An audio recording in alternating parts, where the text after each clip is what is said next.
అబ్రహాము యొక్క విశ్వాసము ఎప్పుడు పరిపూర్ణమైందంట? తన కుమారుణ్ణి బలి ఇవ్వడానికి వెనుకడుగు వేయకుండా ఎప్పుడైతే ముందుకు వచ్చాడో అప్పుడే ఆయన యొక్క విశ్వాసము పరిపూర్ణమైనది. అప్పుడు వరకు అబ్రహాము విశ్వాసం ఉంచానని బ్రతికాడు.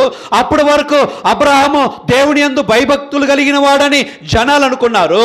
కానీ దేవుని ఎదుట, తన ఎదుట ఎప్పుడు అది నిర్ధారణ అయిందంటే, ఆయన తన కుమారుణ్ణి బలి ఇవ్వడానికి ఇష్టపూర్వకంగా వచ్చి అక్కడ ఎప్పుడైతే బలి ఇవ్వడానికి ఇచ్చాడో అక్కడ ఆ సమయంలో ఆయన విశ్వాసము ఫుల్ఫిల్ అయింది, క్రియ ద్వారా ఫుల్ఫిల్ అయింది.